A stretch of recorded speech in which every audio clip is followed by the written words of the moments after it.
Welcome back to Nightly Dry Fire. We have a match review for y'all. This is the Defensive Shooter Fellowship's IDPA match. Special shout out to a couple lovely ladies who enjoy watching these videos with their data. I double registered for this match as it's a 4+ first shots match, and for the time spent at out of the house, I figured if I double register, I'll get my time's worth. So you will see each stage presented twice here. I skip presenting first shots because well, it's first shots and it's kind of dull. Uh, Back at say midsummer 2022, this is actually where I shot my first IDPA match. A couple of fellows that run this club invited me out. We're members at a different club that shoots more bullseye style shooting, flat range type of matches, and got to know them there. And they said, "Hey, you should come out and check out one of these IDPA matches." And that's where the journey really started. Was I want to say July, but it could have been August of 2022. So I don't shoot this match too often these days, um, for different reasons. Mostly because it's a tough match for irons for a small gun.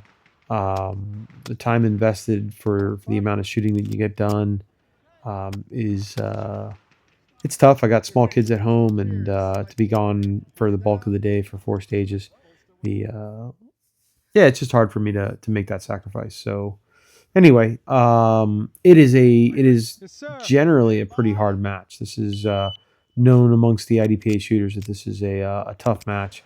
Um, this is mostly a product of the flat range that Markham has. You'll have four bays, four stages with 4 squads, and everyone's kind of shooting at the same time. So before you can go score, before you can paste, you got to make sure that the other 3 squads are clear and safe, and then everyone goes down range together.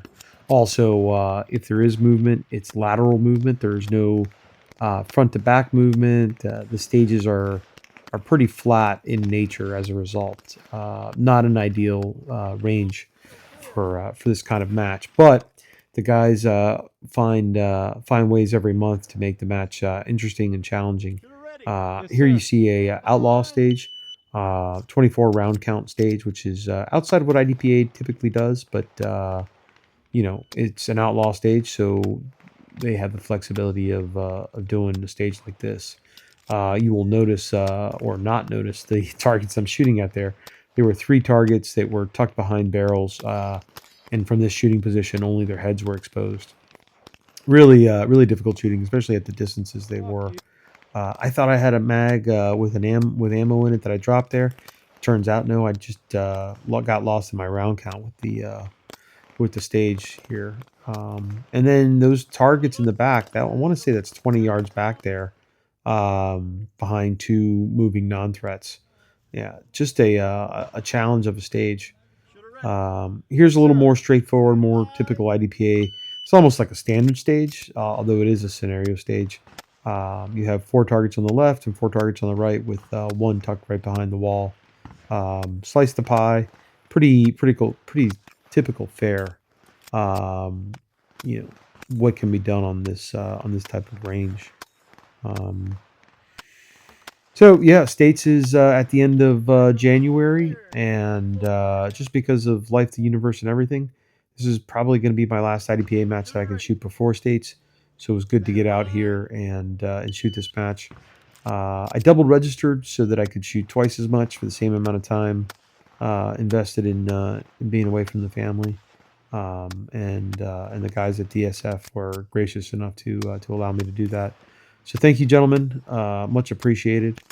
Um, Something that because of the nature of this match, I was really forced to slow down and shoot the speed of sights. And what I found towards the end here is that I was getting better hits with being front sight focused, front post focused, than target focused. I started off target focused because that's what I've been training on. That's apparently what the current crop of trainers says is best practices. But at least on these long stages, on these far engagements, I found that being front sight focused gave me better results. That was the one piece of steel that I missed on the first shot there. Made it right up on the second one.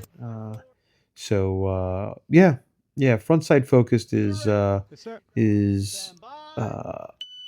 I guess it's what I need to do where I'm at in my development for any of the long shots that I come across. And it's good to know that.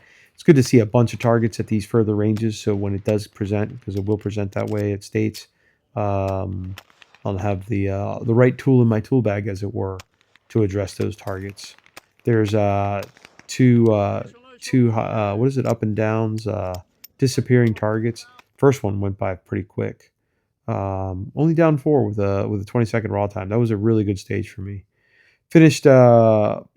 What I'm sorry. Finished fourth and sixth overall amongst all shooters, and I ended up finishing first and second in iron shooters. States is a month away. Looking forward to that challenge. Yeah, that's it. See you around, Space Cowboy.